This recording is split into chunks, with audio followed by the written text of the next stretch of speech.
Hello, and welcome back to another episode. Today we have the social media expert and marketing expert, Brendan Kane, best-selling author, Brendan Kane. He's worked with some of the largest celebrities, man.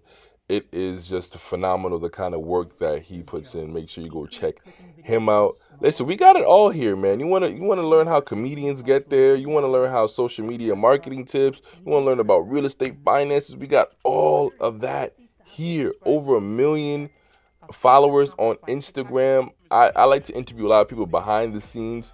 You feel me? I'm working my way up there though. Go check out the channel, man, and subscribe while you're here. Love you.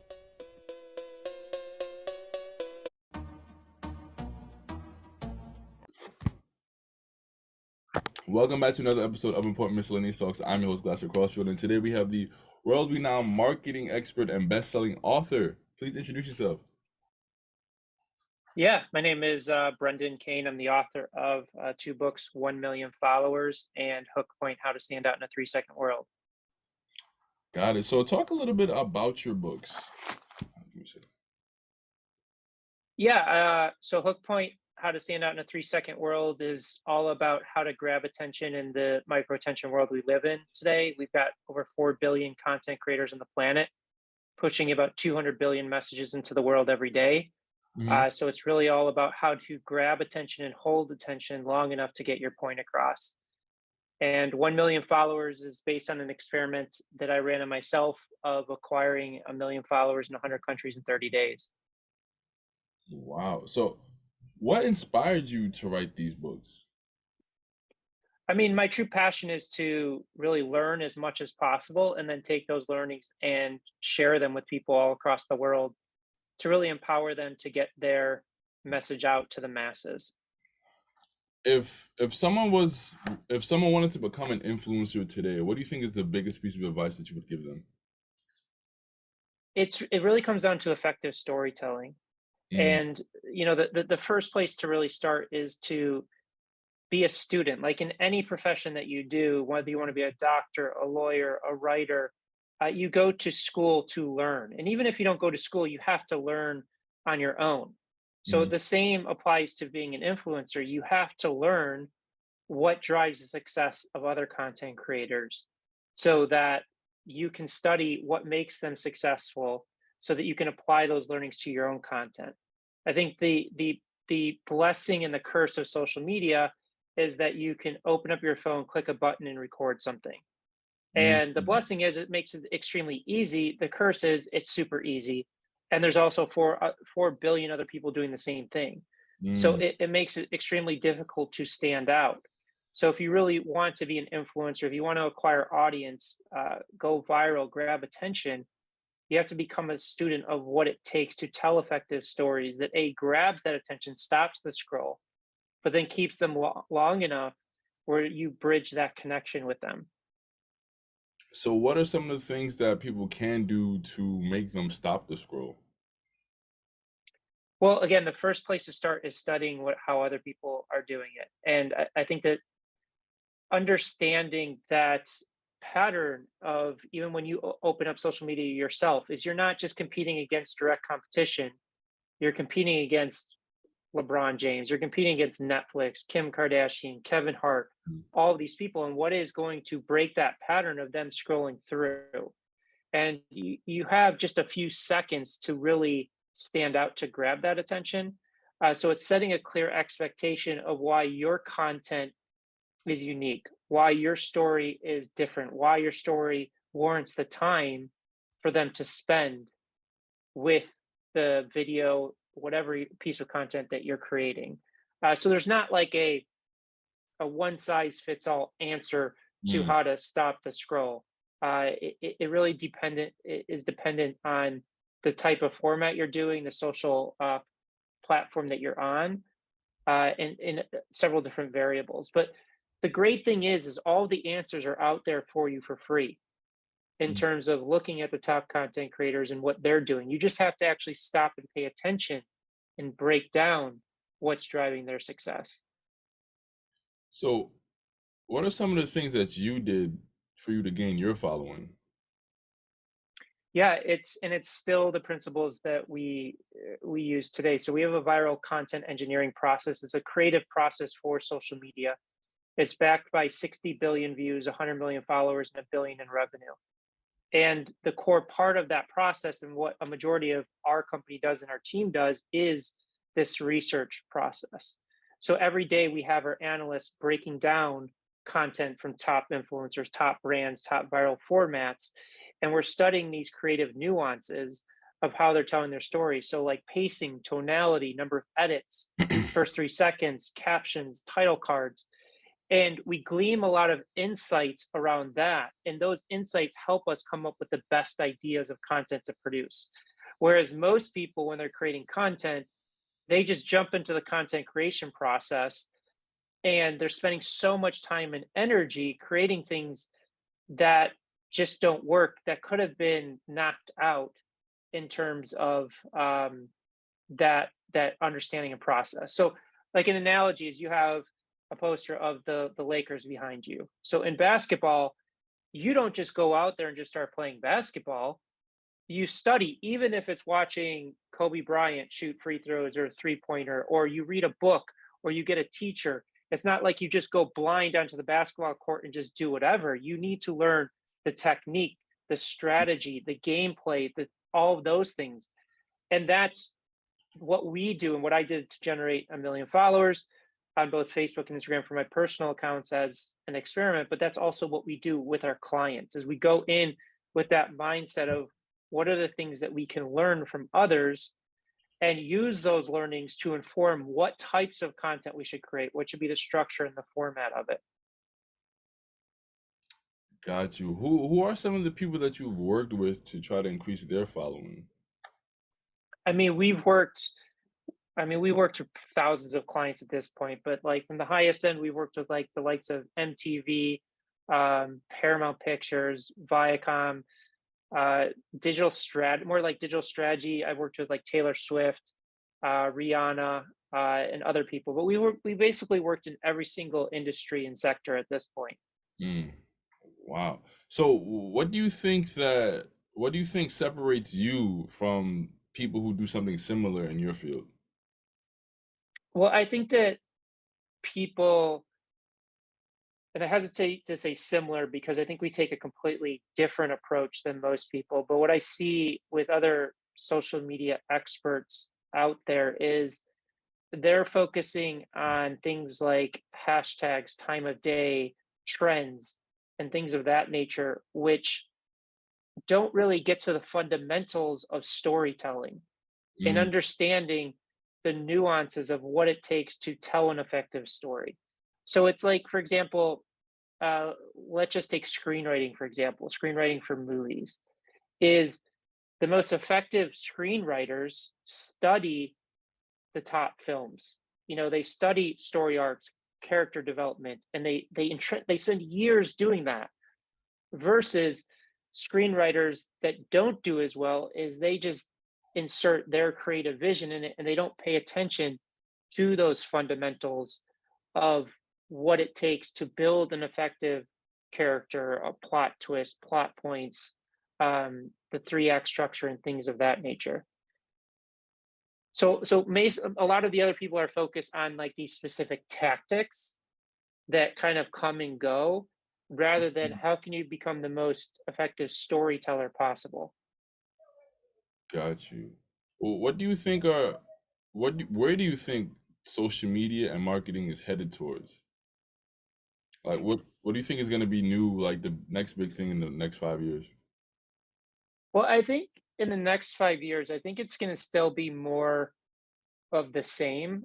Uh, I think that the way that people tell stories will shift a little bit, but I don't see like a major competitor popping up that's not already there. I think that the big key players that are in the space today will still be in the space. Everybody's talking about the metaverse and things of that nature, uh, but it's so early right now. We don't know Mm, where it's going to evolve to, and the biggest thing that is a little bit of an unknown is the hardware.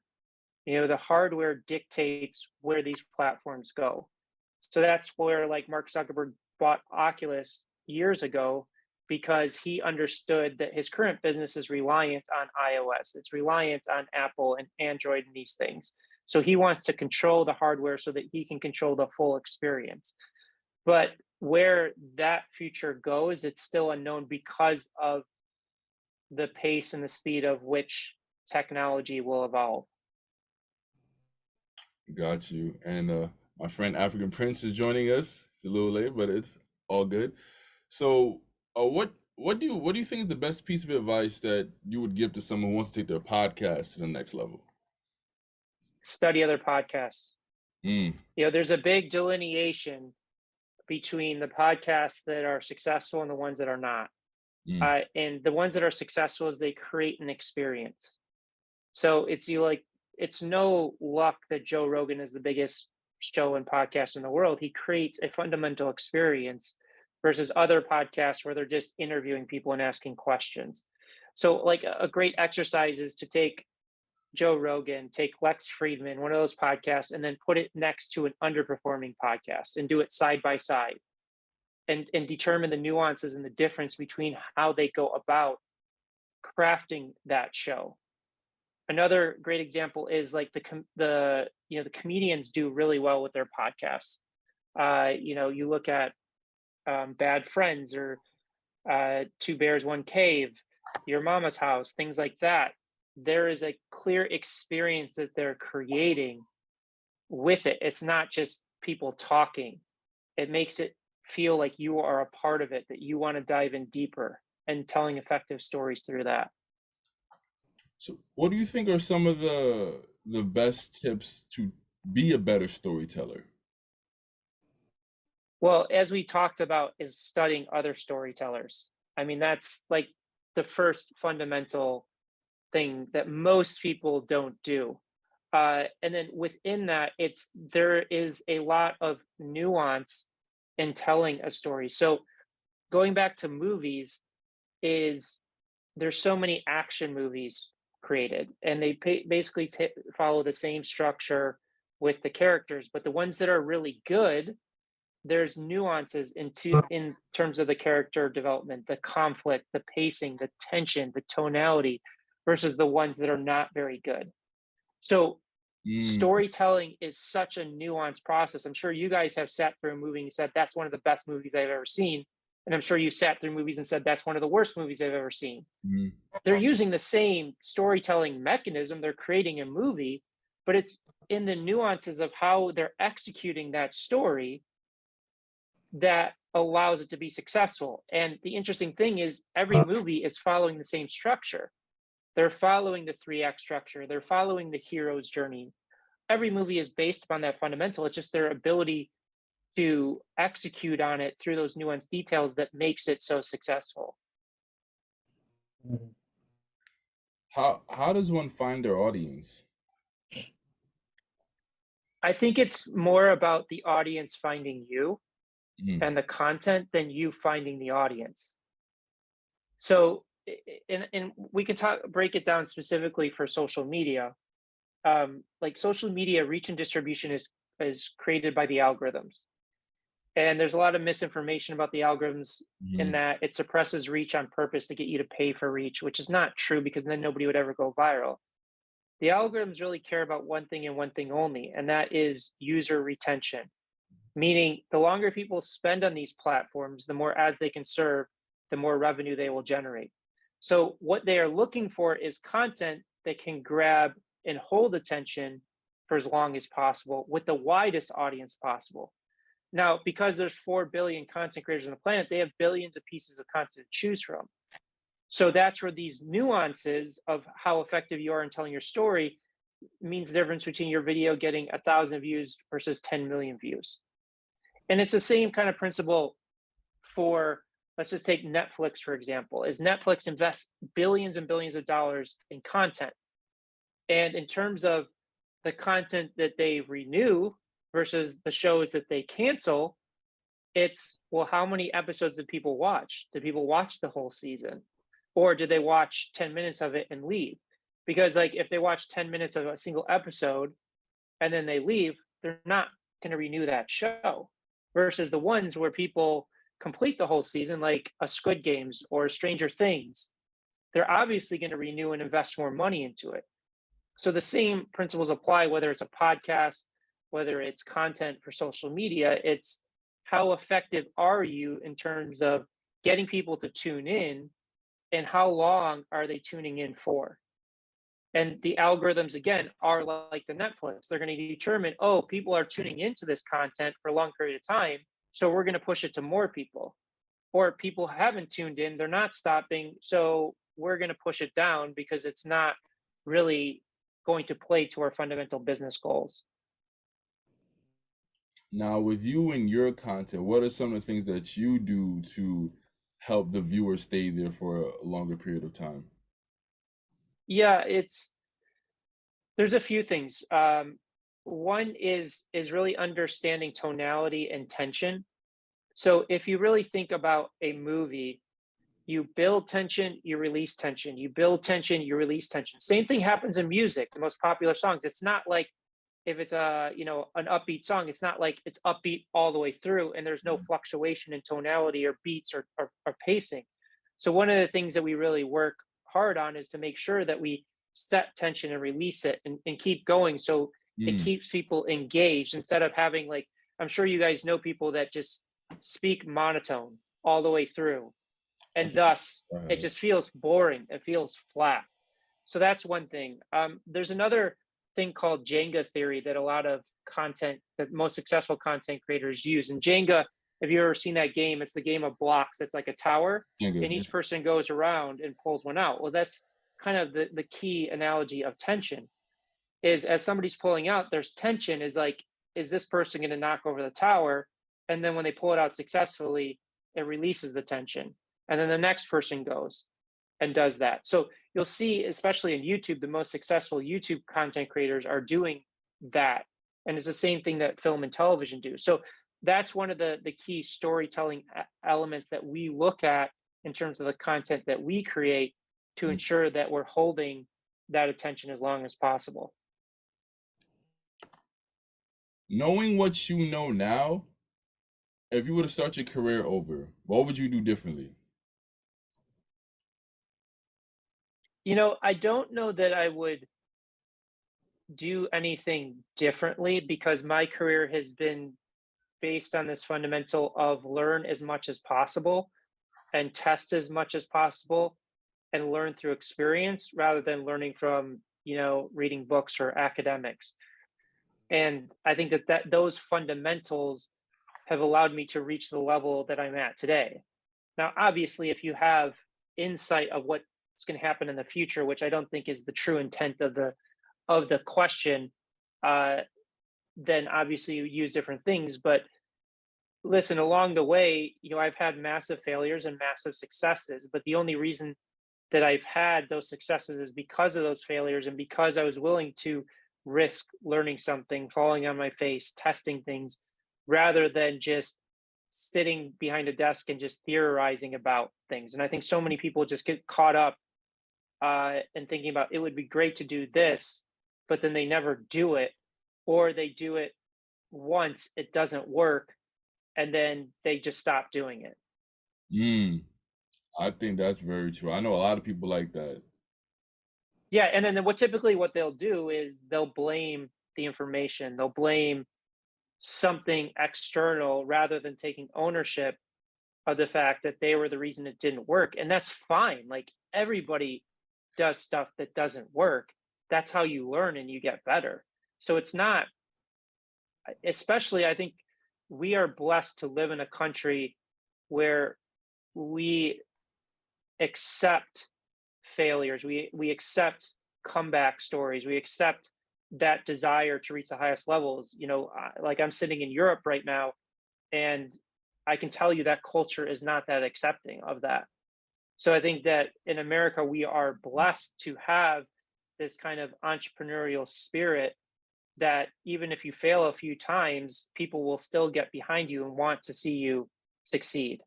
Whereas other countries around the world, you fail once and it's like a black scar against you, Mm, and you can't really come back from it. It's not as easy. interesting. Wow, I didn't know that. How would you describe your daily routine? I know it might vary from country to country and continent to continent, but generally speaking, how would you say your daily routine is? Yeah, it definitely, as you mentioned, varies based on what part of the world that I'm in because I have team in the West Coast. So when I'm in Europe, I typically do calls and team meetings at night. But I always like to set up time in the morning to get my mindset right. So whether it's meditation or just taking a breather before you get started into work. But right after that, I like to get at least an hour worth of work done before my team gets involved so that I can knock out all the key things that I know I need to do before the day starts. So that's a really important process for me is I want to feel like I've accomplished the things I need to get done before I get into the mix of calls and meetings. Do you have a nightly routine? Yeah, I just try honestly to unwind, like watching a movie or a television show or something just to shut my brain off because my brain is super overactive. So Mm. for me, it's just kind of decompressing from the day with some form of kind of mindless entertainment in a way. If you don't mind me asking, do you have a family? I don't. Oh, okay, got you. Yeah, okay. So, what would you say are some of the best tips for productivity? It's an interesting question. And I think it's based upon the individual. I think each individual operates in different ways of how their mind works and how they like to accomplish things. Mm. Um, for me, I think it's especially if you're going to work for yourself, is just be really honest with the tasks that you have to complete and set deadlines for yourself. I don't particularly struggle with that because I have so much internal motivation to do it, but I know other people do. So if that's something for yourself, like there's a lot of people that like to procrastinate things, and that's difficult when it's entrepreneurship. So you've got to find a structure or system that combats against that, whether you're doing task splits, setting things as deadlines, setting calendar invites for yourself. But honestly, I think that and this really comes with experience is understanding the things that are most important and the things to say no to. Like there's a famous Mm. interview with Jonathan Ivey from Apple about what was the most important lesson that he learned from Steve Jobs, and it was saying no to things. And Jonathan Ivey would say that when Steve Jobs would ask him, "What did you say no to today?"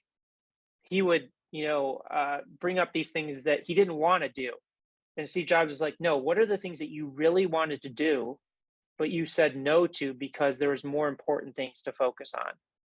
And so much of success is, yes, there's hard work involved, but it's not that the hardest working person is always successful because I'm sure you guys know people that work two or three jobs that aren't ultra successful. It's the people that focus on the right things, the right tasks, and detract their attention away from the things that are not going to lead to a bigger vision, to bigger goals.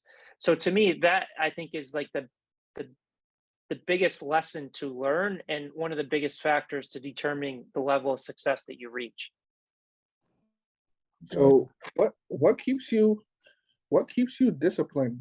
Because it's so easy to get sidetracked and derailed, especially in this life that we live.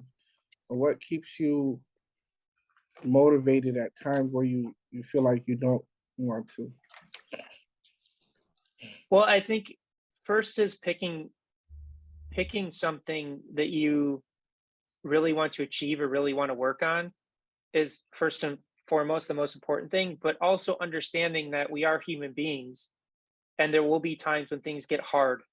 There will be times when you get down on things. And I think it's important to feel those things for a period of time, not for days or weeks, but you. feel it for a few hours because you need to kind of release that emotion.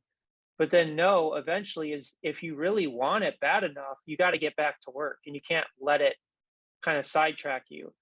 So, and I think it's also a mindset thing is for me, I will never work another job in my life and I've made that decision, so I don't have any other options.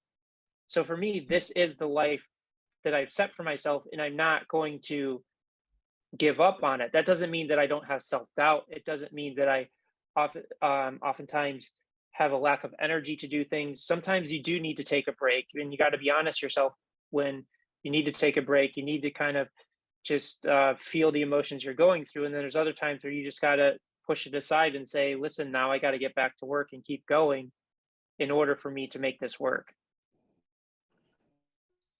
Got you. I forgot where I heard this from, but they said like don't let a slip turn into a slide. So while getting distracted is almost inevitable to some degree, don't let it kind of snowball into hours of being distracted and losing focus. Yeah, and that's true. And then it goes back to the thing that we talked about earlier: is what are the things to focus on? What are the things to avoid and ignore? Mm, And that, and sometimes it's hard to have that level of clarity. And I would also say one of the most important thing is who are you surrounding yourself with? Because it's so easy to fall into traps if you surround yourself with people that are not as driven as you, or they see that you're trying to go for something and maybe with lack of awareness subtly kind of poking at what you're doing, or try and bring you down in a little bit. So I think it's critically important of selecting a group of people that are as equally motivated and can also hold you accountable or support you in those difficult times. absolutely. So sorry if I'm picking at this, but getting back to the family question, would you like to get a family one day, or are you content? Yeah, absolutely. I just have found that there's a lot of stuff that I've had to work through with myself to improve myself to Mm, that level to support that. Uh, so it's definitely a goal. It's and it's not to say that I've had the opportunity and passed on it. It just it hasn't kind of fallen into place, and it hasn't fallen into place because there's a lot of self improvement that I've had to do on myself mm. to get to that level. Got you. I think it's good to have that self awareness to know that you need to improve, because a lot of people jump into the family business well before they should. Absolutely. And listen, everybody has their own personal choice, and it's I've just found for myself is I know people that have families. I know how much work goes into it, and I just want to be as best prepared and mentally ready to tackle that. In addition to running a business and having goals and aspirations on that side as well. What would you say is your end goal? Because one can argue that you reached the heights of, in your industry already. There might not be all that much more to accomplish. So what is there more for you to do? What would you say your end goal is? Yeah, and I would say that it's evolving because the more awareness that I have, the more that I grow as a person, the more it changes. I obviously have financial goals for the business and making sure that our employees are taken care of. And I have, personal goals with family, starting a family and things of that nature. But for me, I go through so much personal transformation that it's constantly evolving and constantly changing. And it's one of the things that I have a mindset that I don't want to have a linear perspective of what life is or what life is going to be for me. I want to be as open to new ideas, new ways of thinking about things that can shift it, because I think I run into people all the time that are very rigid in terms of this is what life is, this is what it's about, and I'm not going to stray from that. Versus for me, I want to explore everything life has to offer, and that may guide my goals in different directions. So as of right now, what would you say your end goal is?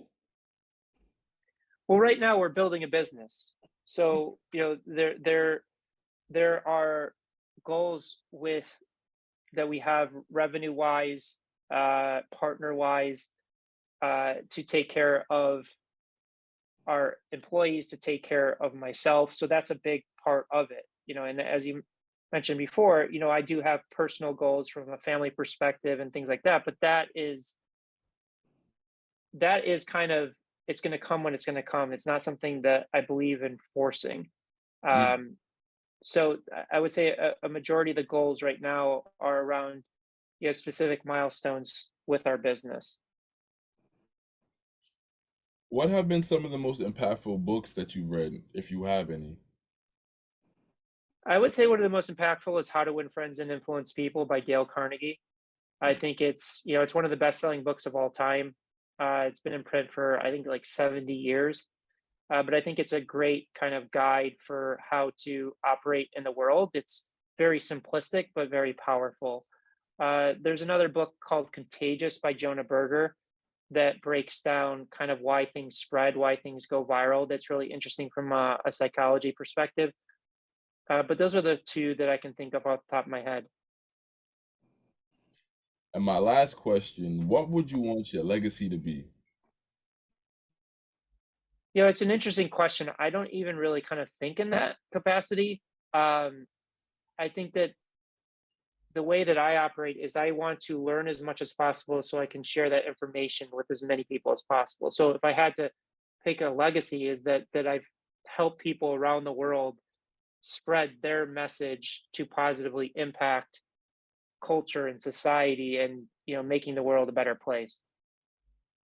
Got you. I can imagine, based on what you said before, is that that answer probably changes on a daily basis.